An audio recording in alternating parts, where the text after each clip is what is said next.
embrace the magical side of life, where anything is possible and the infinite is accessible to all? Let's have a conscious conversation about what's going on in the world, in your life, and your relationship from the expanded perspective of your soul. The path to awareness begins and ends in the heart. So let's take it there, one step at a time, and learn to cultivate magic in your life every single day. In each episode, we share a collective space in which we discover the unique facets of our own magic and embody our superhuman qualities by humbly exploring how it's super simply to be human. Hosts Kai and Dell co-create a magical experience to remind you that you are magical as fuck. Now, be unleashed. This is our daily magic.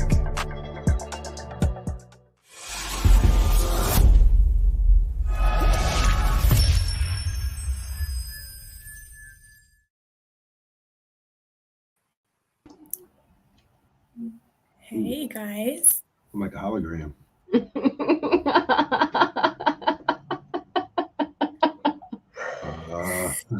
Are you blinking in and out? Have the shoulders. Talk about magic. You guys have the best intro I've ever seen. Wow, really? Thank you. Yeah, I loved it. Always love to surprise our guests with the intro just so they can see and also experience it. I always love the feedback. So it's really cool.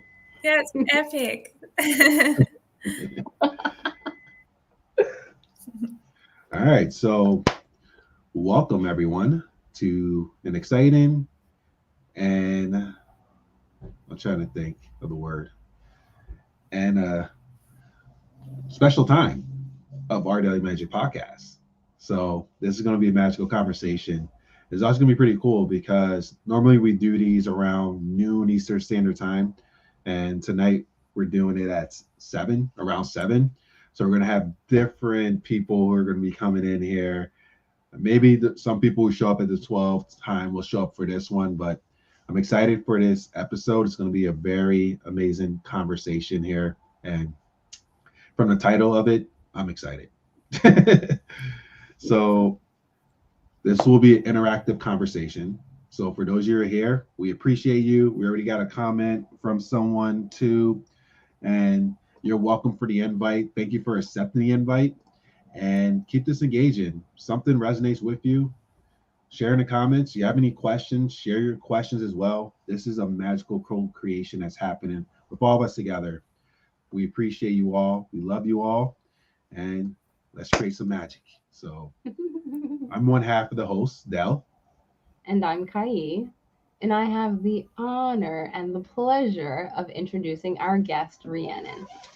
Rhiannon is emerging as one of Australia's most sought-after channels and energy healers.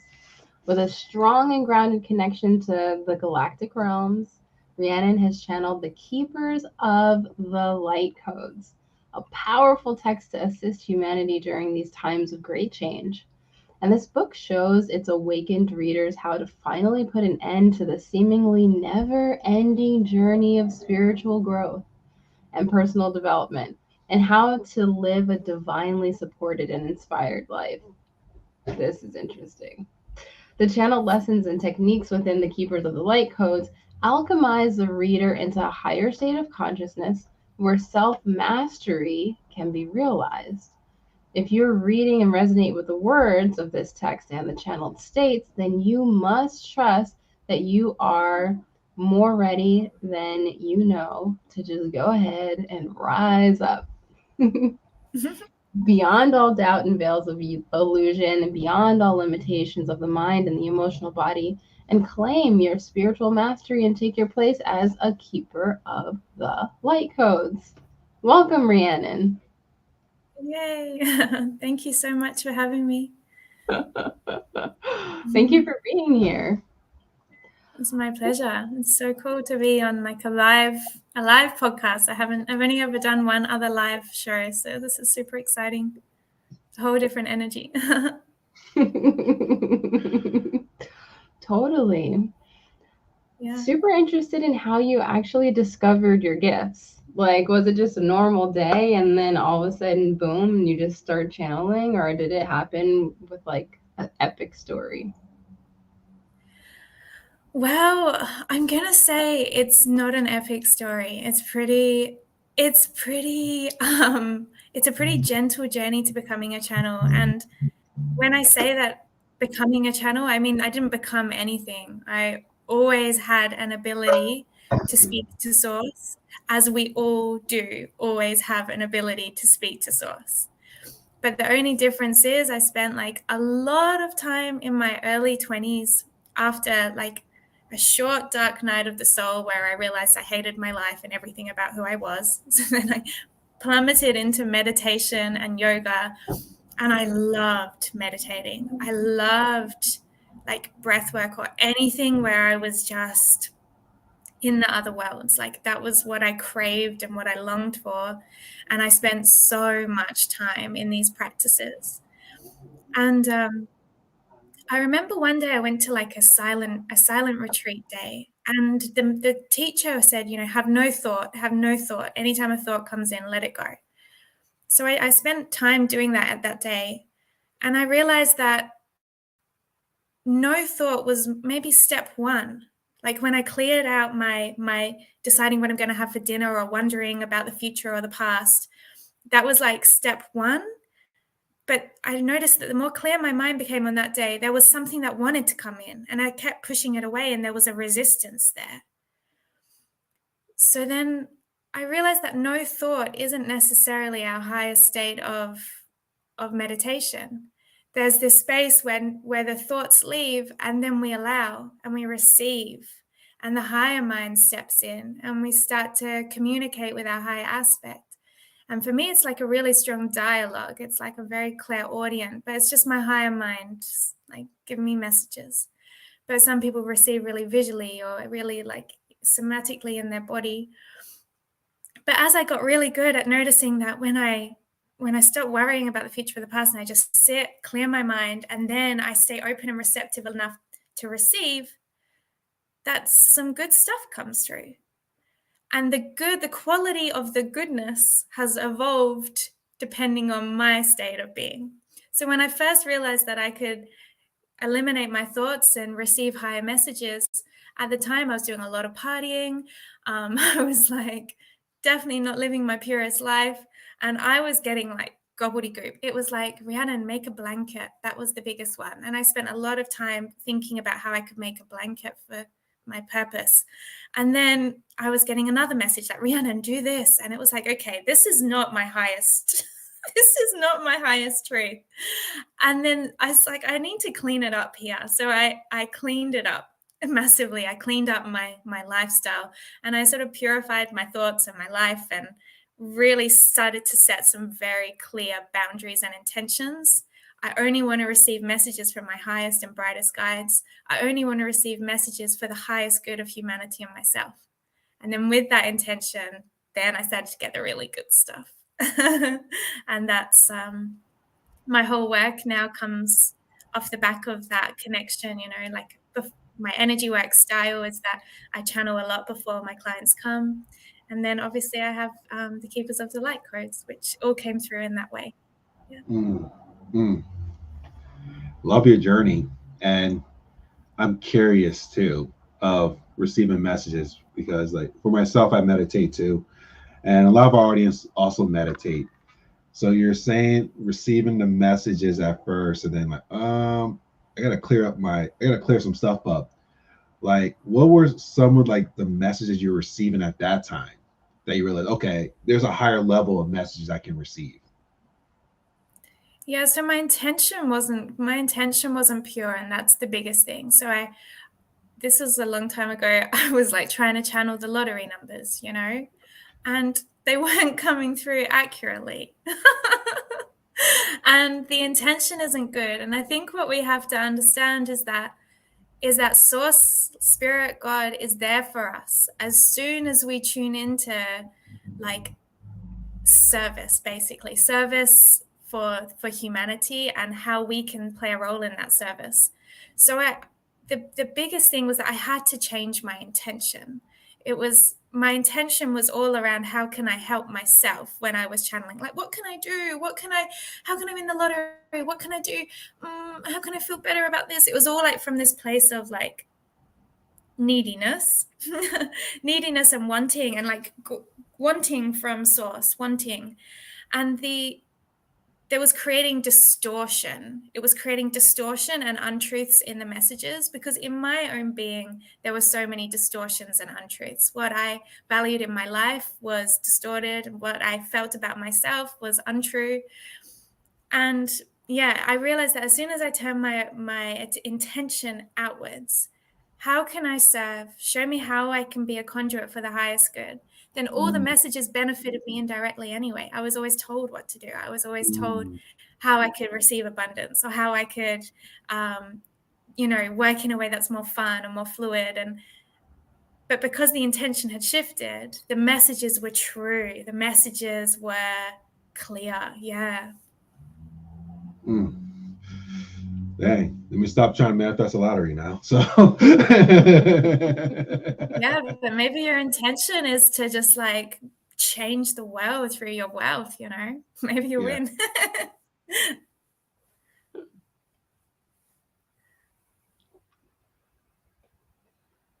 So when you were going through this journey with channeling with source, was it very clear that you were starting to write a book when you started, or did it begin as a different kind of exercise?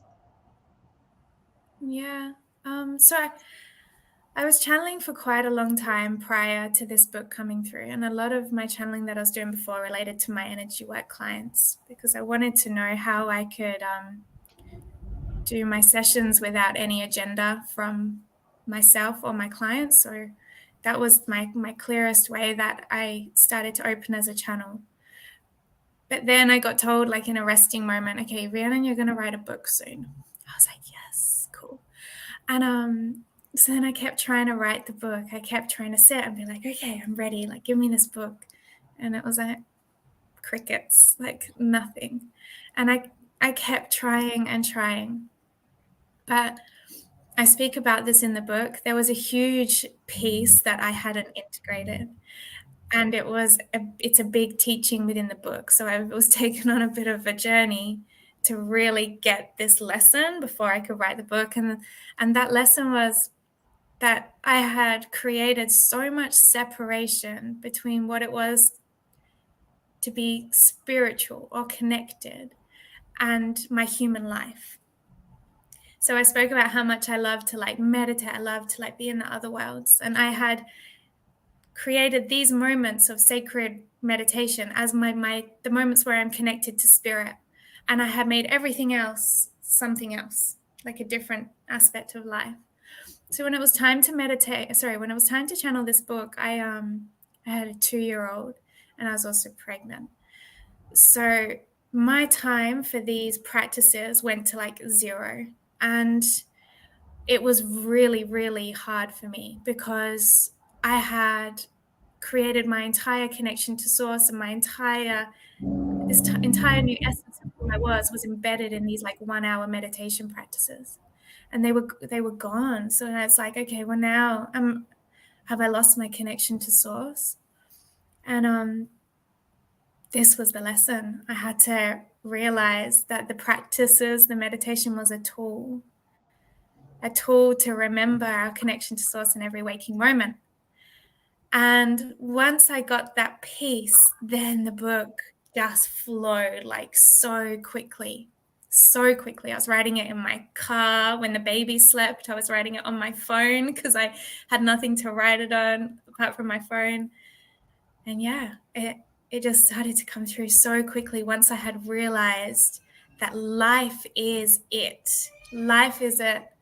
Sorry for the background noise, if anyone got that. You know, so it's like as I was taking my 2-year-old for a walk in the pram, pregnant, feeling so nauseous, just so tired, be like, okay, Rhiannon, come into your heart while you walk. And I'd start to come into my heart, see the trees and be like, and there it was, all through my body. I was feeling source, I was feeling electric. And I was like, okay, I don't need to meditate so much anymore. Someone is asking, says, I must have missed the beginning. What is the book called? It's called The Keepers of the Light Codes. Yeah. Beautiful.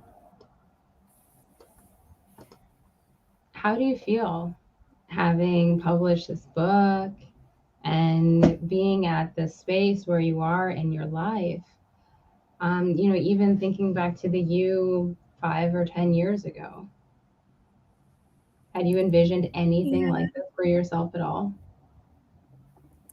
Oh, that makes me want to cry, because I will take you back to like 10 years ago. I was so unhappy, you know, like so unhappy. And I worked in a job that I just felt so trapped in. And because I was like quite low on the pecking order in my job, I just felt, and I was just dumped all these menial tasks. I felt menial. My existence felt menial. I had no purpose, and I just felt my worth was like rock bottom. And I used to look at some people and they looked like they were sparkling. And I used to think, why do they look so sparkly? And, you know, like I would have looked at you guys like sparkling, you know, and I didn't know how to get that sparkle. But I recognized the sparkle, but I didn't know what it was. And I used to see people who were doing things that were fun, like for their job, or living a life that was fun. And I was like, how do I get that? And I never, in my wildest dreams, would have envisioned that this would be my life just 10 years from then. But it's funny because when I think back to when I was a child, I used to write all the time. I used to write poetry. I used to write things for my friends. I used to write all the time. And then as a teenager, we start to just get into the illusion of that society presents us about what we're going to do for a living and who we need to be. And then I got confused, you know, so I left school when I was 17 and went to uni for 6 months to be an accountant. When I got this administration job, and I did all these things that I thought I was meant to do. I got a mortgage at like 22, a house, a fiance. I was like ticking all these boxes, but I was so sad. But then a time came when I asked for help, and I definitely didn't believe in God. I did believe in God. That's not true. I did believe in God, but I didn't have any understanding of. You're amazing. I feel all of you. It feels so good to be here. And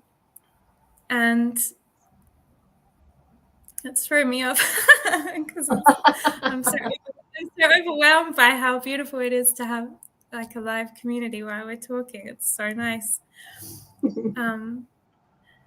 But yeah, I asked God, so I was like, please show me, this cannot be it. Like, this cannot be life. I can't do this for like 60 more years and then die. This is so shit. And with that, something answered. And it was like, I left my fiance. That was deeply painful. And I got a new job, and the job was like wild beyond my dreams, because I was already a qualified remedial massage therapist. I'd done that as a course, and I've been working a bit on the side, and that felt really true to me. And I saw this job to be a lecturer in it, and I was like, you can't do that, you're too young, and I was like, I'm just gonna go for this job. And I went for the job, and the up levelings just went like because I moved through the fear. And I've done that ever since then. I've done that, and it's led me so quickly to be here, like having written this book. And I'm so honored, so honored. Powerful question to ask. And also, I know. being honest in that moment of, I don't want to do this. Mm. I don't want to do this anymore. And you ask for help and guidance from this bigger source. And the way I like to say it is, if you want to know how to navigate your life, doesn't it make sense to have a conversation with the architect of it all to like find out what works for you? So The knower of all feels sense to make a Mm. relationship with that knower of all to help you, to guide you, and Yeah. powerful. It's so hard to do life without that connection with the knower of all. I love the way you put that. Hmm. And life is so hard without that. And it's Yeah, so magical with it. yeah, yeah.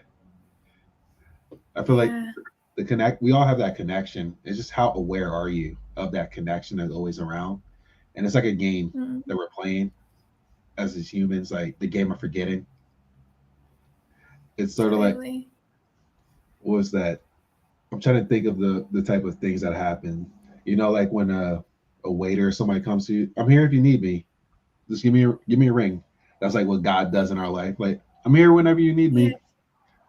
Just give me a ring. totally. Exactly. And you know, it's funny, like when I watch The Simpsons, I always used to love the character Ned Flanders. And then, like, I just loved him. And like he was living in the miracle paradigm. Like everything went well for Ned. I like the one And episode I when he feel like he finally, was such a metaphor. yeah. I like that one episode when he just finally snaps. You remember that one episode? I don't remember. Oh, I can't remember. Shout. Oh, Yeah, I'm surprised I don't know because I watched a lot of Simpsons growing up. I'm about to find it. Put it in the comments. Oh man, yeah, we're gonna put that in the comment. Let's watch it. uh, Uh, we're gonna get a live Simpson view, audience.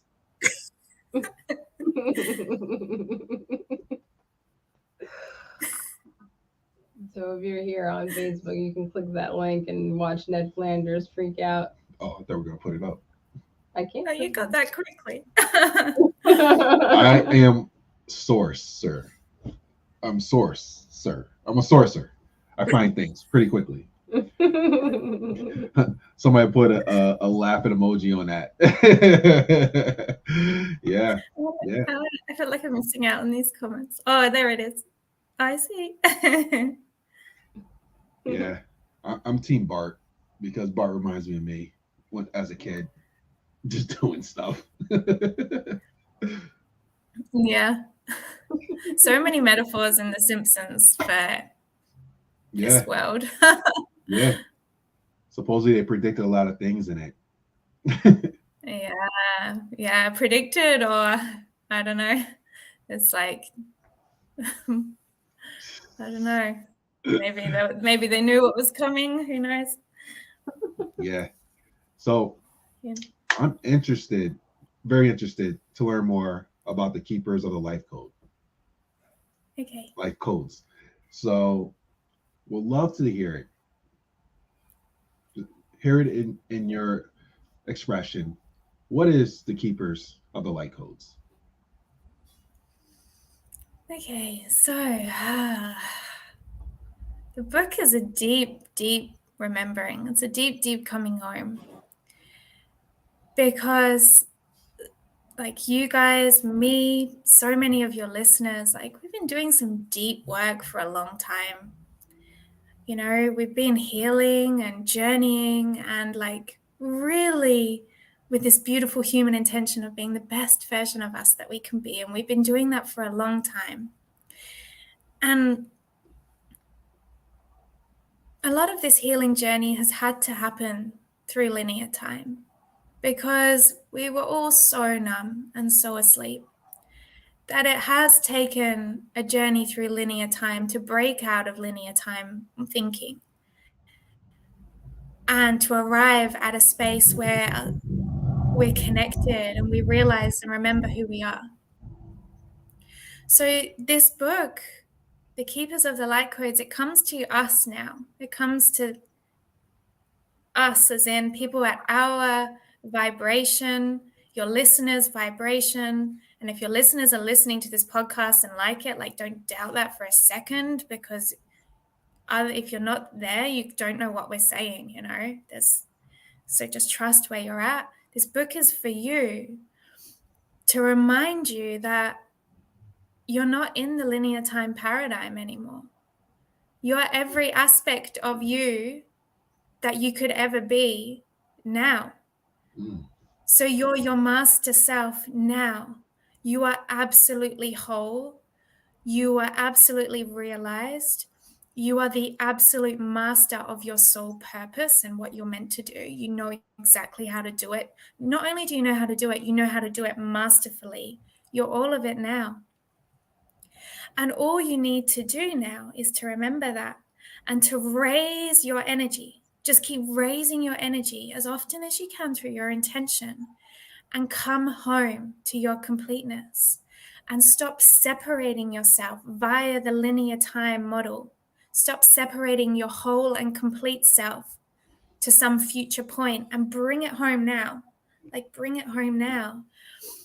And the book is here to remind us that. But so many people will resist that, right? On some level. Like, even as I was reading it, I was like, I don't know. As I was writing it and channeling it, I was like, I don't know if I disagree with that. And it's like, okay, like, we all have resistance to that on some level. So then the book has 9 lessons and 28 initiations. And each one works subtly on the resistance that we hold to that notion. You know, so that resistance could exist within the mind, within like addiction to less than thoughts. That resistance could exist in your perception of your work and how you're here to serve. That resistance could be so deeply enmeshed in your soul through your ancestral patterning. Like, there are many, many layers of this resistance that we hold in our being, we can hold in our being, and it's time to move through it. Because if you're whole and complete, an absolute master now, then how do you spend your day? How do you show up for the world? How do you interact with others? How do you share your wisdom? As soon as we change our perceptions as a collective of realizing our mastery, our perfection, and our wholeness, the world instantly shifts into a much higher dimension of perfection, because we are all interacting, moving, and living as that perfection. So yeah, the keeper of the light codes is the one who remembers that. I love the way that you describe the text, and to ask you about some of the implementation of those things. How do you spend your day as a master? Yeah. So every day is different. And my version of mastery is so unique to me. And this is the big piece that so many of us struggle with, is that I spent a lot of days spending my day trying to spend my day in someone else's mastery. So, okay, so I went to Joe Dispenza's advanced retreat a few years ago. So it's like 7 days of meditation. Joe Dispenza wakes up at 4 a.m. and he meditates for 3 hours. So I was like, okay, well, I'm going to wake up at 4 a.m. and I'm going to meditate for 3 hours. It was like there was no part of my body or my spirit that wanted to do that. My body was like, no. And it's like, then I was like, okay, I failed. I will never be Joe Dispenza. But that's Joe Dispenza's day of mastery, right? Yeah. And my husband, he wakes up and he has a cold shower, like straight cold, and the waters here is cold. And he does all these things in a certain way, like eats high-fat diet, blah, blah, blah. And this is like his mastery.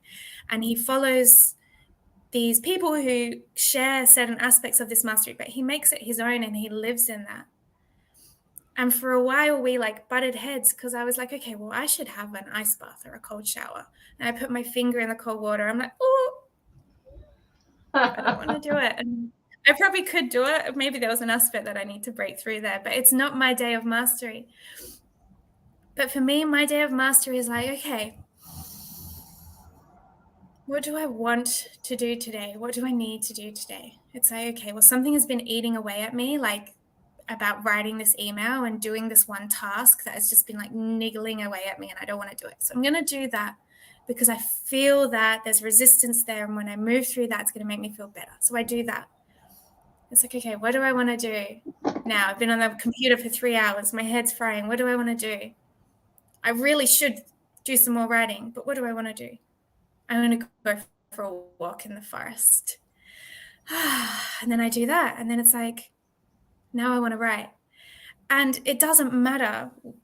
My day looks so different every single day now because it has to in order for me to be in full honoring of my truth in any given moment. So how my day of mastery looks is a day lived from my heart. And when I don't live my days like that, I have thoughts come in that are not my highest thoughts.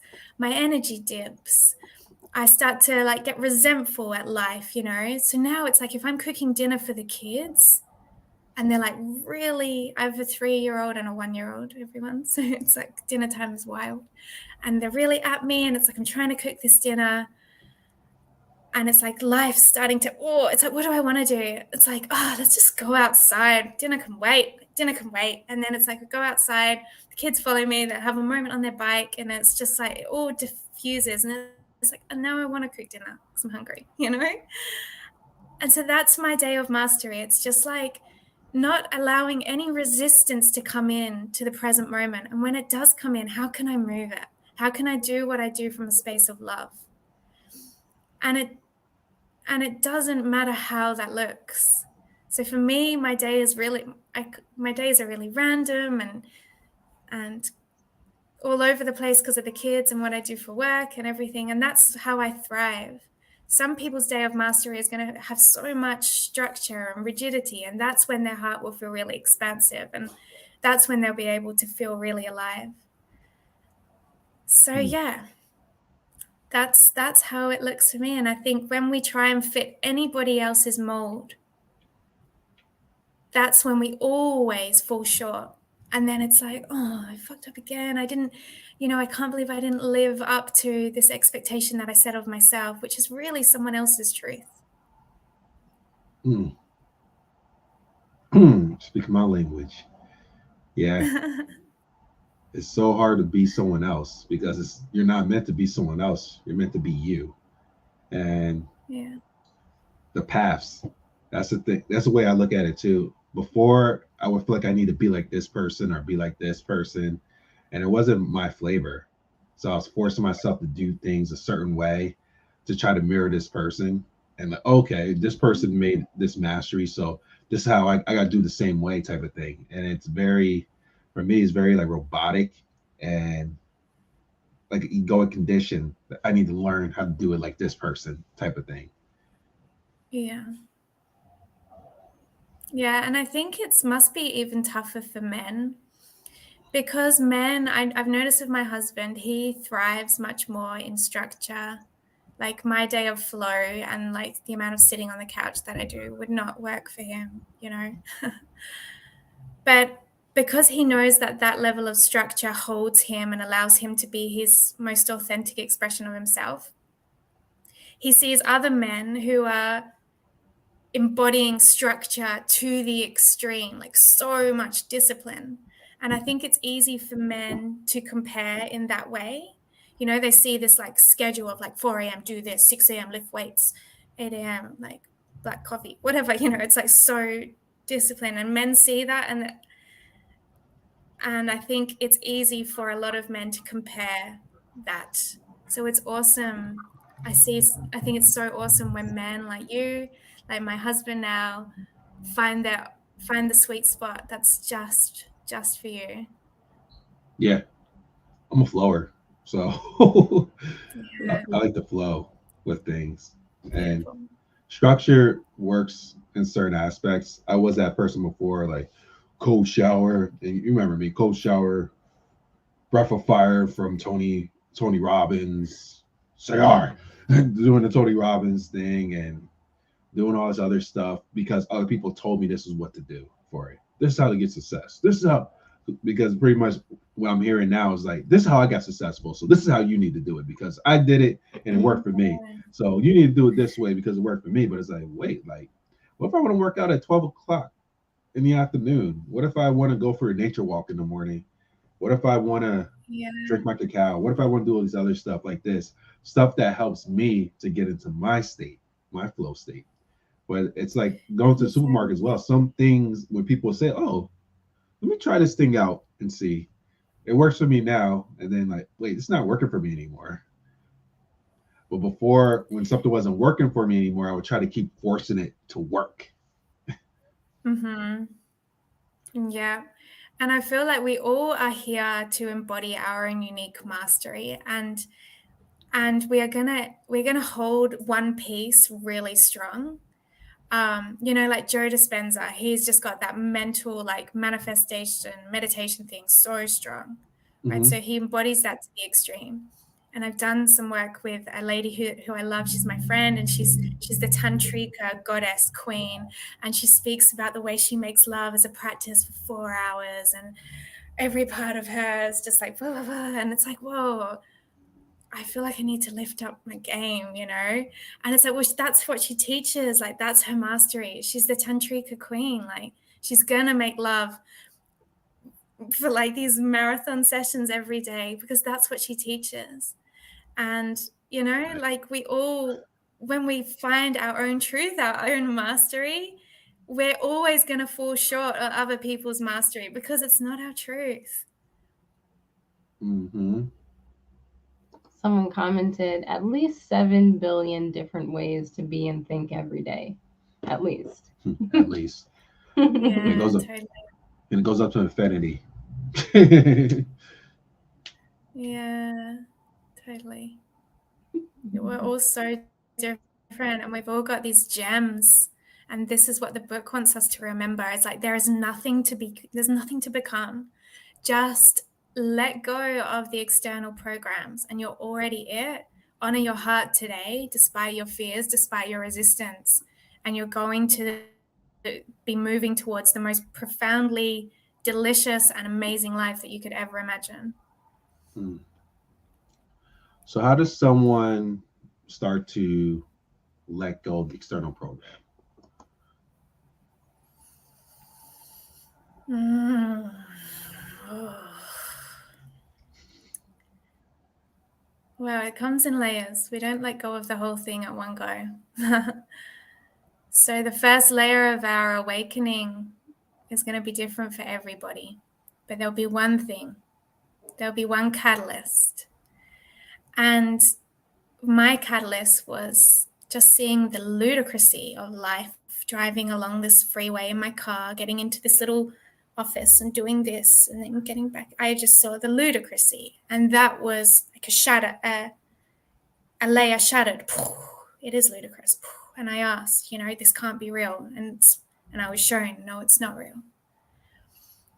For someone else, it could be their trauma, right? Like the trauma of their life, their early childhood, that there's a lot of pain there. And this pain is reliving all the time. And there's stories in their mind, in their dreams.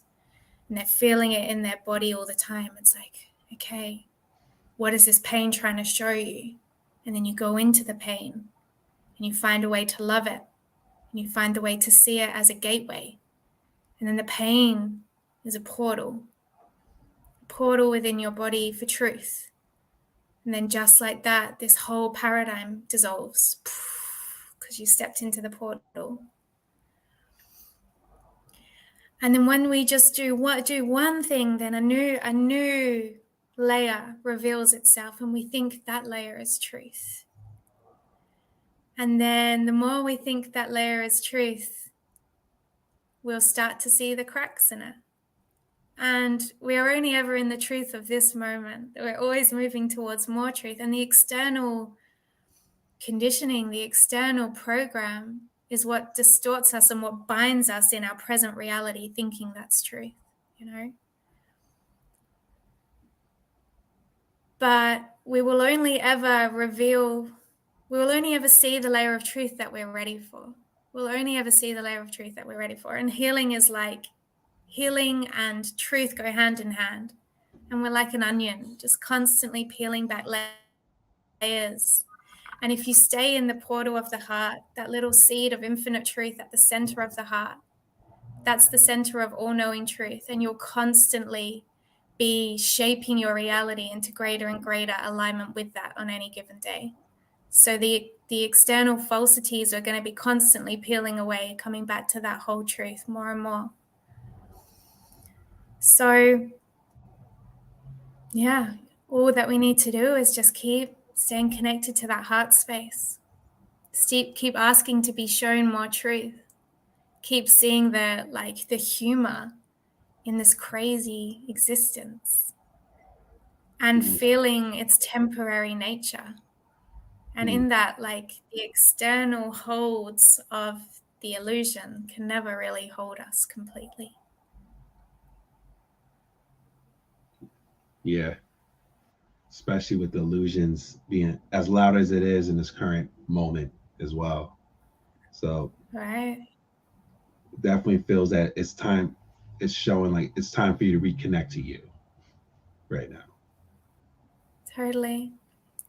And, I think, 2020 was such a cool year.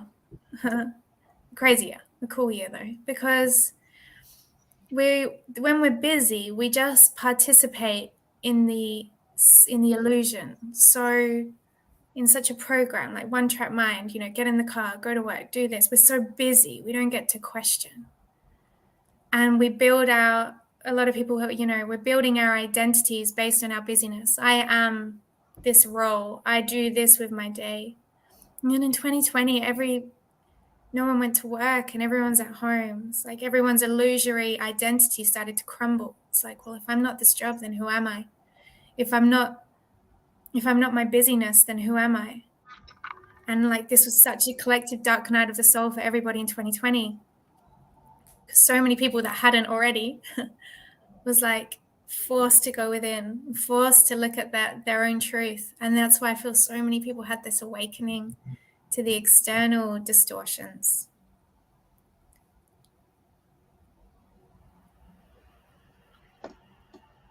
Someone comments, I've received very similar messages from my guides. Lovely to find resonance in your message. So beautiful. Yeah, we're all channeling the same source, we're all meant to be these conduits for the message to get out there far and wide. There's a lot of channels getting the same message. It's so cool. Yeah. And that's the cool thing. Like you said, we all are channels for source. So early on in my spiritual awakening, when I would hear one person say they're channeling an archangel and then another person say channel archangel, I would think wait, who's the real person channeling? Who's not the real person channeling?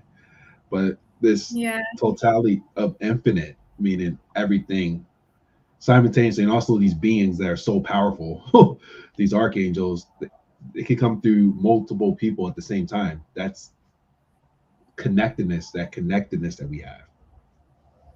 Yeah, for sure. And my first start of channeling was with angels and archangels. And I was seeing, the figure of the angel wearing a certain cloak and everything. But what I believe now really is if source is infinite creator consciousness, the one source. And within that, there's an infinite vibration of frequencies, an infinite range of frequencies. And that of the ultimate loving protective force is a frequency that we call Archangel Michael. So the ultimate loving protective force frequency comes through to many as the name Archangel Michael and the figure Archangel Michael, but it's just a resonance, a frequency, right? And it's like anyone can tap into that frequency. Because I used to like channel Mother Mary, and now I know like I was tapping into the source, the frequency of true mothering, unconditional love, the divine mother. And I called it Mother Mary, and my mind gave it a shape to make me feel safe so that I could call forth that energy. But it's so much more omnipresent than just like, the way that we've perceived angels and holy masters to be.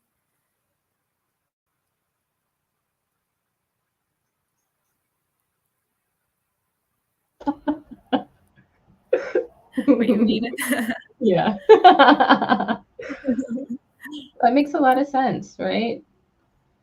To be able to tap into the frequency, and then it's like, yeah, of course, multiple people can be tapped in at the same time.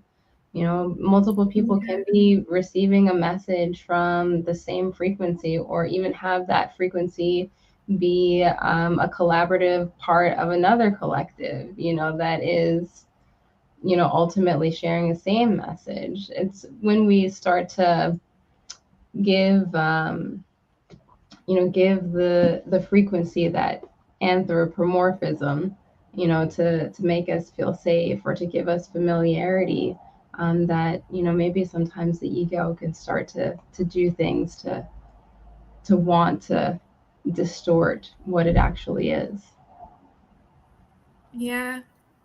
And I think it's easy, like with the ego, to get attached to one divine being, but then we're getting attached to one frequency, and then you're missing out on the all-encompassing truth of what you could be calling forth. So I always call forth my highest and brightest guides, because then I'll get the message for whatever I need in any given moment. And like when I'm channeling for my clients and we're doing energy work, sometimes it will be galactic, it will be hands off, it will be so alien. The next minute with someone else, it will be the drum, it will be these weird, like snake-like messages that are just so like of the earth. And it's like, if I just call myself one and only attune to one, we miss the magic of all of the energy that's there for us to tap into and to use and to alchemize. Yeah, totally. Yeah.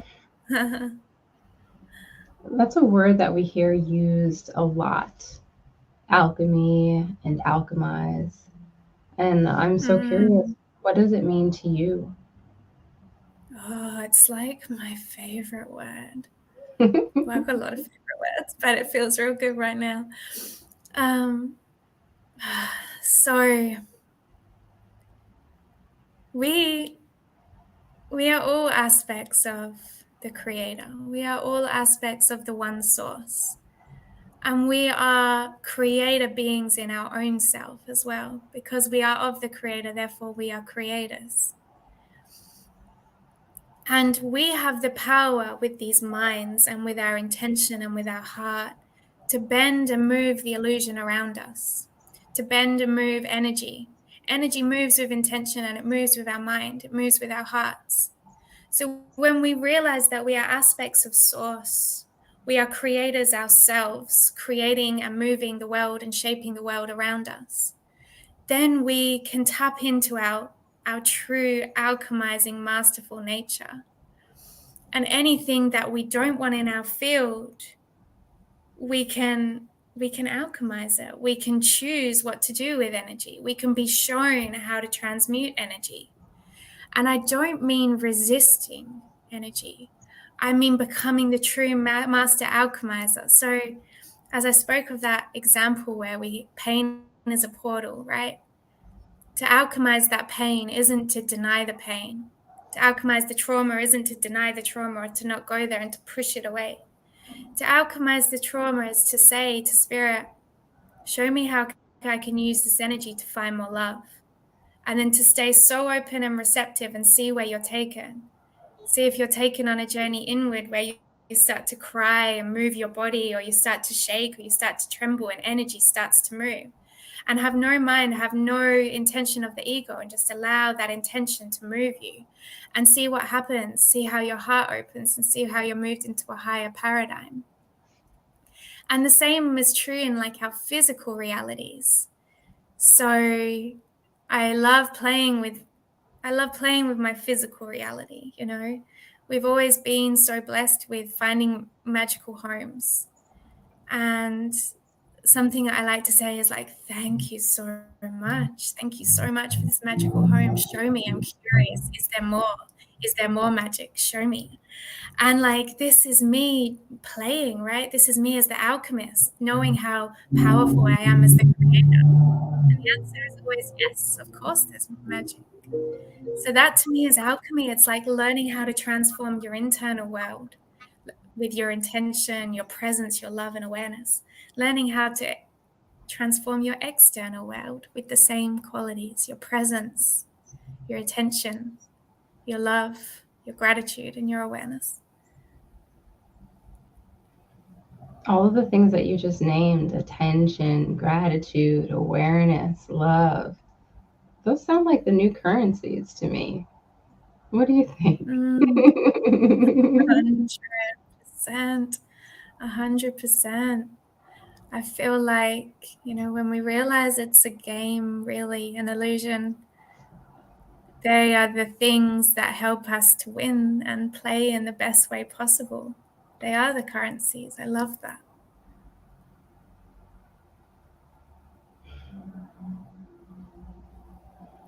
It is nice to play games. Do you often incorporate other humans in your game playing, or is it strictly an ethereal thing for you? No, I don't. You know, so if someone comes to me for help, everything is for the highest good. So it's like keep me on the highest path. Let thy will, not my will, be done. So as much as I understand that I'm a master creator and I can do what I wish, I'm also completely surrendered to the higher will. And I would never get in the way with that. So I would never, the only time I would intervene with someone's energy is when they come for a session, and I do it with the intention, let thy will, not my will, be done. As soon as my will comes in, it gets murky. Sometimes I work on my husband's energy and he doesn't know. That's the only one. But then I tell him after, and he's always grateful. We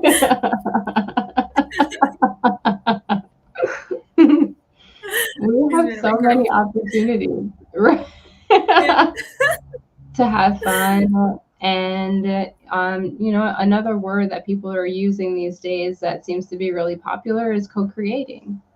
You know, like what are we creating together? I mean, we get to be in this reality with all of these amazing beings, you know, and interacting and engaging, and as Abraham Hicks says, rendezvousing, you know, with other conscious creators. You know, it's like, well, this is an opportunity to not do it alone. Yeah, it's I love that word too. And you know, when we are creating for the highest good, and when we're having fun with the game and we're alchemizing energy for the highest good, then the highest good, our highest good, is going to interweave and correlate with other beings like yourself, you know, your highest good. So I had this intention to write this book and to speak about it. You guys have this intention to do a podcast, and I'm sure that you guys are asking in your own way, like, show us the way, show us the way. And this is your way and this is my way, and here we are. And it's all part of this big picture of, you know, the greater will. And we're all these amazing conduits that are playing our role in this whole divine orchestration of the anchoring of heaven on earth. And we have free will. We are creators. And if we're creating with alignment with the highest good, the highest orchestration of divine perfection, then we're all going to interweave and interplay as we create our version of heaven on earth. It's so magic. Absolutely. Great way to end. Yeah. True. Rhiannon, it's already the top of our hour. Where can people find you and your amazing book? Yeah. So you can just search the Keepers of the Light Codes. It's like on all the major online distributors, Amazon, and I forget what the one's called in the US. So just search the Keepers of the Light Codes and you'll find it. I'm not on Facebook, but I'm on Instagram. It's a really good place to follow me. It's just Rhiannon Heins. And then if you want to learn how to train with me in energy work, my method is called the Intuitive Rebirth Method. And you can go to intuitiverebirth.com and you can learn how to tap into that mastery that is already yours. Awesome. Thank you so much for joining us. Oh, thank you for putting the link in the chat, Dell, so that everyone can go to Amazon and check out the book and purchase it and tap into that mastery, as Rhiannon is saying. Thank you for all of the people who are here and who contributed to the conversation. This was really amazing. And Rhiannon, we appreciate you sharing your magic here on this episode. Oh, it's my pleasure. It's been so nice to be here. I love you guys. I love what you're creating and this epic community. And yeah, it's just so incredible. Thank you. And I love you too. Thank you for being you. Yeah, thank you. Thank you guys for being you. Yeah. It's love moment. Yeah. This is so fun. Thank you. Awesome. And for everyone who will join us in the next episode, until then, stay magical. You've been listening to our Daily Magic Podcast with Kai and Dell. Please like, subscribe, and tune in next week for another magical episode. Visit www.ourdailymagic.com for more. Thank you for listening and have a magical day.